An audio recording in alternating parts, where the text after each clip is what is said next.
दोस्तों जब से Hyundai ने वेन्यू के बेस वेरिएंट से 6 एयरबैग स्टैंडर्ड किए हैं, तब से लोगों का ध्यान थोड़ा उस गाड़ी के ऊपर ज्यादा जाने लगा है और लोगों को ऐसा लगता है कि ब्रेजा का बेस वेरिएंट अब पूरी तरीके से यूजलेस हो चुका है।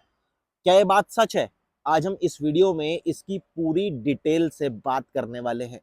सामने आपके ब्रेजा का 2024 का बेस वेरिएंट खड़ा है LXI। कीमत 8,29,000 रुपए। गाड़ी वेन्यू से महंगी भी है और उसके बावजूद भी सिर्फ 2 ही एयरबैग इसमें आते हैं। कोई बहुत फीचर्स भी नहीं दिए गए हैं और सबको मालूम है कि ब्रेजा के अंदर की प्लास्टिक क्वालिटी भी ओके ओके से ही है, यानी उतनी ज्यादा सुपीरियर फील नहीं होती जो चीज वेन्यू के साथ है। तो फिर इस गाड़ी का प्राइस ऊपर क्यों है और इसमें सिर्फ 2 ही एयरबैग क्यों है? 6 एयरबैग देने के बाद भी Hyundai को प्राइस को कैसे कंट्रोल कर पाया? ये गाड़ी अब कितनी ज्यादा वर्थ है, इसकी खासियत क्या है, हम हर चीज के बारे में आज जरा थोड़ा डिटेल से बात करेंगे। और ये बात 100% सच है कि ऐसा नहीं है कि इस गाड़ी में वो कमियां नहीं है, बतेरी है जिसकी आगे अभी हम बात करेंगे।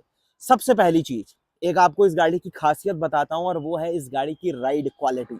अगर आपने ब्रेजा को अभी तक अच्छे से चलाकर एक्सपीरियंस नहीं किया है और आप गाड़ी लेने का प्लान कर रहे हैं इस सेगमेंट में इस बजट के साथ, तो मैं कहूंगा कि चलाकर एक्सपीरियंस कर लो, क्योंकि इस लेवल का आपको राइड कंफर्ट कोई भी और गाड़ी इस सेगमेंट में शायद ऑफर करे। हालांकि सोनेट नहीं आ चुकी है, वेन्यू ऑलरेडी अपडेटेड है, इस सेगमेंट में ब्रेजा एक ऑप्शन है और XUV 300। इन सभी गाड़ियों में इस गाड़ी की राइड क्वालिटी आपको शायद सबसे ज्यादा पसंद आएगी। दूसरी चीज, अगर मैं इस गाड़ी के लुक की बात करूं तो लुक वाइज ये गाड़ी बहुत सही दिखती है। बहुत ही क्लासियर, बॉक्सियर और एक स्पोर्टियर सी फील जो है वो इस गाड़ी के डिजाइन एलिमेंट से पूरी तरीके से झलकता है और एक शानदार रोड प्रेजेंस ये गाड़ी नो डाउट ऑफर करती है। तो इस बेस वेरिएंट में क्या क्या है हम उसकी बात करेंगे। सबसे पहले जैसे ही आप गाड़ी को फ्रंट से देखते हैं तो इसकी प्रोफाइल बहुत ही मेच्योर फील होती है। सामने ग्रिल पर देखेंगे तो डार्क ग्रे फिनिश आपको मिलती है, क्रोम यहाँ पर आपको क्लियरली विजिबल होती है और सुजुकी का लोगो मिलता है। नीचे जैसे ही आप देखेंगे तो ब्लैक कलर की स्केट प्लेट है और ये जो क्लाइडिंग्स वगैरह या लोअर बम्पर जो है वो भी आपको ऑल ब्लैक मिलता है। और इस वेरिएंट में सिर्फ आपको फॉग लैंप की हाउसिंग मिलती है, मारुति कोई फॉग लैंप आपको ऑफर नहीं करता। ऊपर हेडलैम्प सेक्शन में हाइलोजन है लेकिन प्रोजेक्टर बेस दिया गया है और साथ में ये जो अंदर थोड़ा सा क्रोम वगैरह का यूज किया गया है, ये चीज हाईलाइट होती है और गाड़ी की प्रेजेंस को थोड़ा और मेच्योर फील करवाती है। नॉर्मल आपके पास टर्न इंडिकेटर जो है वो रहेगा और हुड के ऊपर की जो क्रीजेस है वो बहुत ही सही तरीके से इस गाड़ी को एक अच्छी प्रेजेंस और एक बल्कि लुक दोनों चीजें ऑफर करती है। साइड में जब आप स्विच होते हैं तो ये है ब्रेजा की साइड प्रोफाइल। गाड़ी की ओवरऑल लेंथ 3995 यानी 4 मीटर ही है और 2500 mm का आपको व्हील बेस मिलता है। ग्राउंड क्लियरेंस बहुत ही शानदार है, यहां से आप देख सकते हैं और यही कुछ चीजें हैं जो ब्रेजा को और प्रैक्टिकल बनाती है। क्लाइडिंग्स काफी बड़ी बड़ी हैं। मेरा अपना पर्सनल टेस्ट थोड़ा सा पतली क्लाइडिंग्स के साथ मेरे को गाड़ी ज्यादा सुपीरियर और सुंदर दिखती है, जैसे कि हम स्कॉर्पियो एन में देखते हैं।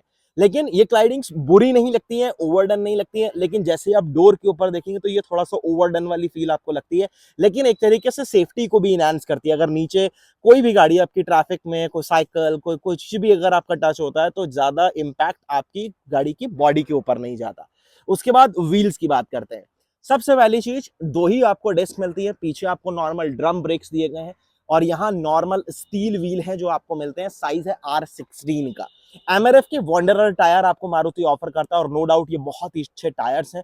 प्रॉपर टायर सेक्शन 215/60 R16 है जो आपको मिलता है।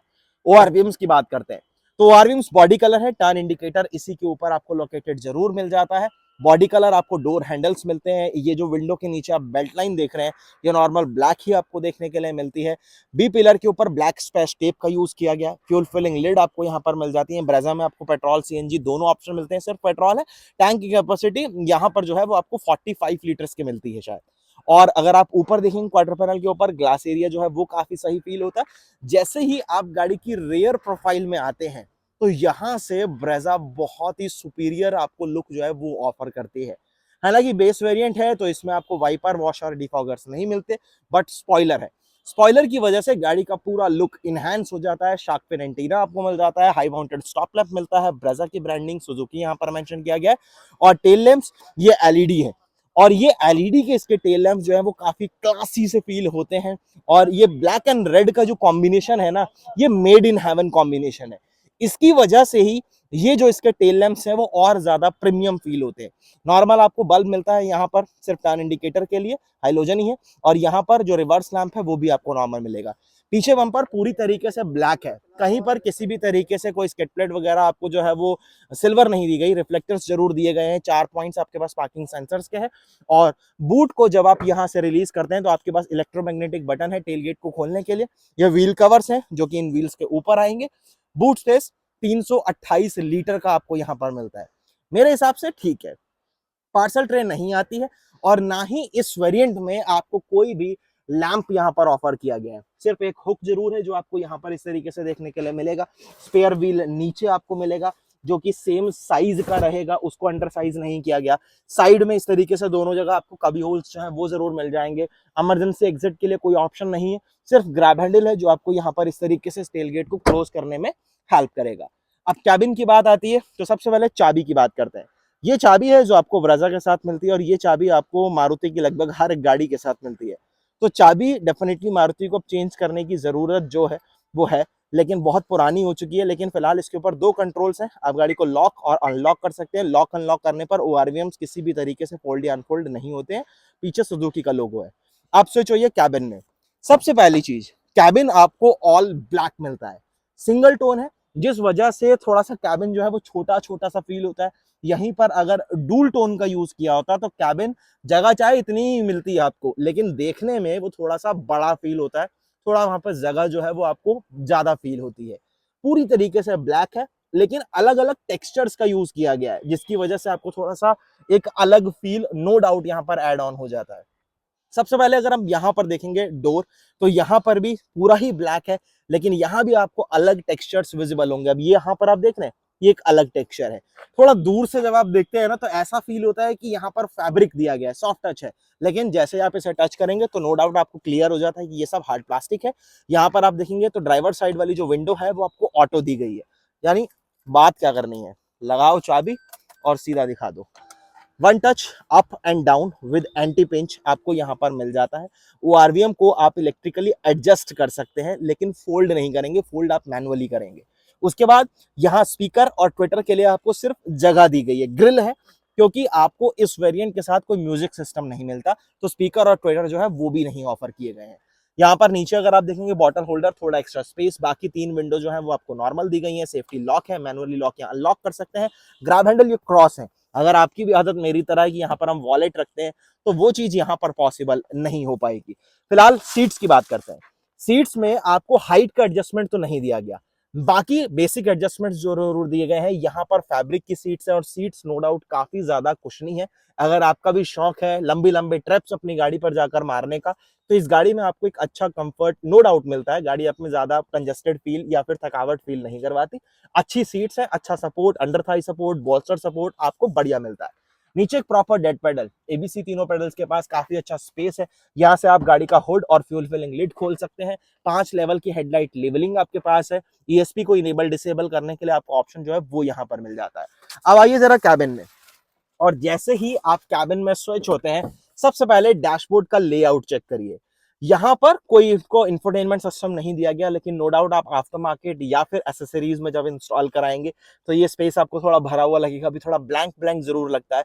लेकिन लुक वाइज अगर हम बात करें तो अच्छा है, एक अच्छे करेक्टर्स जो है वो जरूर ऐड होते हैं, लेकिन सिंगल टोन की वजह से थोड़ा सा दबा दबा सा फील होता है। यहाँ पर आप देखेंगे टेक्सचर्स का तो इस्तेमाल अच्छा है, लेकिन टोन चेंज नहीं की गई है। और ये जो क्वालिटी है, आप एक बार वेन्यू में जो क्वालिटी आपको प्लास्टिक की मिलती है आप वो चेक करना, बेस मॉडल में ही चेक करना, आपको पता चलेगा यार क्या प्रीमियम चीज वहां पर आपको फील होती है। वो चीज थोड़ा सा ब्रेजा में नीचे आ जाती है। यहाँ पर मैं ये नहीं कह रहा हूं कि ये प्लास्टिक क्वालिटी अच्छी नहीं है, एवरेज एवरेज है। फिलहाल यहाँ पर आप देखेंगे तो हैजार्ड के लिए स्विच, 2 AC वेंट्स आपको यहाँ पर सेंटर में मिलते हैं। मैनुअल आपको क्लाइमेट कंट्रोल का सेटअप मिलेगा। 12 वोल्ट का पावर सॉकेट जो है वो यहाँ पर दिया गया है। यहाँ थोड़ा एक्स्ट्रा स्पेस है। 5 स्पीड मैनुअल ट्रांसमिशन, इसमें भी थोड़ा सा ग्लॉसी और क्रोम का फिनिश। यहाँ हैंड ब्रेक, इसके ऊपर भी क्रोम की फिनिश, थोड़ा सा कभी स्पेस, 2 कप होल्डर्स यहाँ पर, थोड़ा सा कभी स्पेस आपको यहाँ पर मिलेगा। और ऊपर अगर आप चेक करेंगे तो वाइजर का साइज अच्छा है, लेकिन इसकी क्वालिटी जो है वो भी अच्छी है। लेकिन ये एक्सटेंड वगैरह किसी भी तरीके से नहीं होता, काफी जगह यहाँ पर छोड़ देगा, और ना ही कोई वैनिटी मिरर वगैरह आपको यहाँ पर मिलेगा। ऊपर ग्रैब हैंडल्स रूफटॉप के ऊपर फोल्डेबल है, manually day and night adjustable IRVM आपके पास है। ड्राइवर साइड में आपको टिकट होल्डर मिल जाएगा। स्टीयरिंग व्हील किसी भी तरीके का आपको यहाँ पर स्टीयरिंग के ऊपर माउंटेड कंट्रोल्स नहीं दिए गए हैं, लेकिन 3 स्पोक का स्टीयरिंग व्हील जरूर है, फ्लैट बॉटम जरूर है। एसआरएस एयरबैग एक को ड्राइवर साइड, 2 एयरबैग आपको मिलते हैं, वेन्यू की तरह 6 नहीं मिलेंगे। 6 तो इसके आपको सेकंड टॉप ZXi में भी नहीं मिलते, सिर्फ ZXi प्लस में मिलते हैं। इधर आपको वाइपर के स्टॉक जरूर मिल जाते हैं। इधर आप चेक करेंगे तो यहाँ पर टर्न इंडिकेटर और हेडलैम्प के स्टॉक्स हैं, और सामने ये क्लस्टर है जो आपको मिलता है। इंस्ट्रूमेंट क्लस्टर एक्चुअली इस गाड़ी का काफी डिसेंट सा फील होता है, बढ़िया है। एनालॉग बेस आपको टैकोमीटर, स्पीडोमीटर, बीच में आपको TFT डिस्प्ले जरूर दी गई है। वही मारुति स्टाइल टॉगल रहेंगी trip A, trip B, total odometers में। और अगर आप इधर चेक करते हैं तो फ्यूल और कूलेंट की जो टेम्परेचर है, गाड़ी क्या फ्यूल इकोनॉमी दे रही है, कितनी रेंज और चलेगी, वो सब साइड में कुछ आपको वार्निंग लाइट्स हैं जो आपको विजिबल हो जाती है। स्टीयरिंग में एडजस्टमेंट की बात करते हैं तो नो डाउट आपको यहाँ पर सिर्फ टिल्टी मिलना है, टेलीस्कोपिक तो फिलहाल आपको जो है वो यहाँ पर नहीं मिलता। 2 वेरिएंट्स हैं जो आपको टेलीस्कोपिक ब्रेजा के ऑफर करते हैं, ZXi और ZXi प्लस, यानी टॉप और सेकंड टॉप। बाकी कंफर्ट ओके है, यहाँ पर आपको अंडर थाई सपोर्ट अच्छा, नीचे भी आपके पास काफी अच्छा स्पेस है। और इस सीट को अगर मैं अपनी ड्राइविंग पोजीशन के हिसाब से एडजस्ट करूं तो यहाँ से आप एक बार विजिबिलिटी चेक करिए। गाड़ी आपको शानदार विजिबिलिटी ऑफर करती है। ब्रेजा में आपको एक वो जो SUV से चाहिए होता है ना, थोड़ा सा ऊपर बैठे वाला स्टांस आए, वो चीज भी है, विजिबिलिटी भी अच्छी है, चाहे आप सामने देखिए चाहे ORVM से। पीछे का डोर देखते हैं, चाइल्ड सेफ्टी लॉक है, सेम ब्लैक कलर के डोर लीवर्स, पावर विंडो का कंट्रोल, वही आपको सेम तरीके का टेक्सचर यहाँ भी दिखेगा, सिर्फ ग्रिल दी गई है स्पीकर के लिए, बॉटल होल्डर है। अब इन सीट्स की बात करें तो मुझे एक चीज जो सबसे ज्यादा बुरी लगती है, हेडरेस्ट नहीं है भाई। क्यों? जो पीछे बैठेंगे उनके सर नहीं है, लेकिन हेडरेस्ट नहीं ऑफर किए गए, जो मेरे हिसाब से पूरी तरीके से इस गाड़ी के बारे में सबसे बड़ा नेगेटिव पॉइंट कहूंगा कि है। चलिए, ये जो बेल्ट्स हैं 3 पॉइंटेड है, बीच वाले के लिए लैप बेल्ट है, कोई आर्मरेस्ट आता, हेडरेस्ट ही नहीं है तो आर्मरेस्ट कहां से आएगा फिलहाल, लेकिन यहाँ पर हेडरेस्ट होने चाहिए थे यार। कितना सा मतलब एक्सपेंस आपका बढ़ जाएगा अगर आप यहाँ पर हेडरेस्ट देंगे। आप एटलीस्ट 2 ही देते, बट देते जो चीज नहीं है, और मेरे को बिल्कुल सही नहीं लगता ये। सबसे पहली चीज, रेयर में आपको AC वेंट्स मिलेंगे, लेकिन कोई भी आपको पीछे चार्जिंग पोर्ट या फिर 12 वोल्ट का पावर सॉकेट नहीं दिया गया। पूरी गाड़ी में एक ही 12 वोल्ट का पावर सॉकेट है, वो फ्रंट में, जहां से आपको अपने डिवाइस को चार्ज करना पड़ेगा, ये भी थोड़ा सा मसला है। पीछे कोट हुक के साथ आपको फोल्डेबल ग्रैब हैंडल्स मिलते हैं, दोनों साइड में आपको कोट हुक ऑफर किया गया है। सीट बेल्ट की हाइट जो है वो फिक्स रहेगी, आगे वाले तो हेडरेस्ट एडजस्टेबल भी है लेकिन पीछे है ही नहीं। तो ये कुछ है ब्रेजा के इंटीरियर में। अब एक बार जरा हम इस गाड़ी का जो हुड हमने खोला था, अब एक बार जरा इसके इंजन की बात करते हैं। बहुत ही शानदार इंजन है, सच बता रहा हूँ, और यही रीजन है कि लोग इस गाड़ी को, और एक चीज बताऊं, इसके हुड में बहुत सही अच्छा खासा वेट जो है वो आपको फील होता है। इंसुलेशन प्रॉपर दिया गया है, सामने फायरवॉल के ऊपर पूरी कवरिंग जो है वो आपको मिलती है, नीचे अंडर बॉडी में भी थोड़ा सा हीट रिडक्शन मटेरियल का यूज किया गया और हाफ कवरिंग दी गई है। पूरी कवरिंग तो नहीं है पीछे तक, लेकिन हाफ है। इस इंजन को मारुति कहता है K15C। ये 1.5 लीटर का 4 सिलेंडर पेट्रोल यूनिट है। पावर फिगर्स शानदार, 101 bhp के आसपास की पावर और अप्रोक्सीमेटली 136 न्यूटन मीटर के आसपास का टॉर्क जो है वो ये डिलीवर करता है। CNG में अगर आप ब्रेजा को लेंगे तो पावर फिगर्स थोड़े से ड्रॉप डाउन होते हैं, लेकिन ये इंजन है बड़ा मस्त। रीजन, कोई फालतू मेंटेनेंस नहीं, कोई फालतू का शोर शराबा नहीं, कोई कैबिन में इसकी हार्शनेस नहीं, कोई नॉइस नहीं। जब आप गाड़ी को थोड़ा सा पुश करते हैं तो जो एक आपको फील चाहिए होता है, बस उतना ही आपको अंदर पता चलेगा, लेकिन हार्शनेस नहीं है इंजन में बिल्कुल भी, किसी तरीके की कोई वाइब्रेशंस नहीं है। आइडल सिचुएशन में गाड़ी के अंदर बैठे हुए आपको पता नहीं चलेगा कि इंजन स्टार्ट है कि नहीं है। ये इस गाड़ी की बहुत बड़ी खास बात है। अब अगर मैं पावर फिगर्स की बात करूं तो ब्रेजा के साथ जो क्लेम्ड, माइलेज की बात करनी है, पावर फिगर्स के तो हमने ऑलरेडी बात कर ली। ब्रेजा के साथ जो क्लेम्ड फ्यूल इकोनॉमी है वो ऑलमोस्ट 17 के आसपास है पेट्रोल पर। तो इस सेगमेंट की गाड़ी से अगर आप देखें तो मेरे हिसाब से काफी सही है। और जो फ्यूल इकोनॉमी मारुति क्लेम कर रहा है, एक्चुअली अगर आप गाड़ी चलाने में एक्सपर्ट हैं और आप प्यार से गाड़ी को चलाते हैं ना, 85, 90, 95, क्रूज तो नहीं आता गाड़ी में, लेकिन जब मैनुअली अब बंदा अपने एक्सपर्टीज से क्रूज करेगा तो ये गाड़ी आपको 20 प्लस का भी फ्यूल इकोनॉमी डिलीवर कर देगी।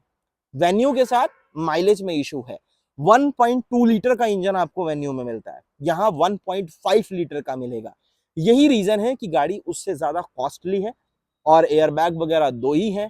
बाकी सेफ्टी फीचर्स की अभी हम बात करते हैं, लेकिन टैक्स का फर्क आ जाता है। 1.2 लीटर के इंजन के साथ टैक्सेस थोड़े कम है गवर्नमेंट में, और यहीं अगर हम 1.5 की ओर जाते हैं तो टैक्सेस जो है वो थोड़े से बढ़ जाएंगे। साइज का तो गाड़ी का जो है वो ऑलमोस्ट सेम ही है, साइज से तो कोई फर्क पड़ेगा नहीं। वैसे साइजेस से टैक्सेस का फर्क पड़ता है, लेकिन वेन्यू और अगर हम इसकी बात करें तो एक जैसा ही टैक्स होगा, क्योंकि गाड़ी दोनों ही सब 4 मीटर है, लेकिन इंजन का फर्क है, उसी वजह से ये गाड़ी थोड़ी सी महंगी है। रही रीजन है, लेकिन ये गाड़ी आपको बहुत ही शानदार राइड क्वालिटी ऑफर करती है, हैंडलिंग भी अच्छी है, गाड़ी चलाने में आपको एक फन टू ड्राइव एक्सपीरियंस आता है।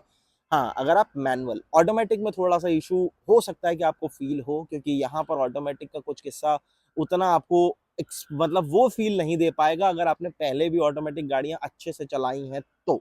बाकी अगर आपने नहीं चलाई और आपकी फर्स्ट कार रहेगी ब्रेजा ऑटोमेटिक, तो शायद आपको उतना एक्सपीरियंस या फिर उतना पता ना लगे। फिलहाल वीडियो कैसा लगा मुझे एक बार कमेंट सेक्शन में जरूर बताना। सेफ्टी की बात कर लेते हैं पहले। 2 एयरबैग की हमने बात कर ली थी, उसके साथ इसी बेस वेरिएंट में आपको एबीएस, ईबीडी और साथ में ही electronic stability program, hill assist, brake assist, ऐसे कुछ सेफ्टी फीचर्स हैं जो आपको मिल जाते हैं। लेकिन एक चीज ये मत भूलना कि इन सेफ्टी फीचर्स को देने के बाद भी मारुति ने पीछे हेडरेस्ट नहीं दिए हैं। आप इस बारे में क्या कहेंगे, हेडरेस्ट के बारे में आप क्या कहेंगे, वो भी मेरे को एक बार कमेंट सेक्शन में जरूर बताना। बाकी वीडियो कैसा लगा वो जरूर बताना। अगर कुछ भी आप चाहते हैं कि मैं अपनी वीडियोस में इंप्रूव करूं तो मेरे को एक बार जरूर बताइएगा, ताकि मैं उन नेक्स्ट अपकमिंग वीडियोस में उस चीज के ऊपर काम कर पाऊं।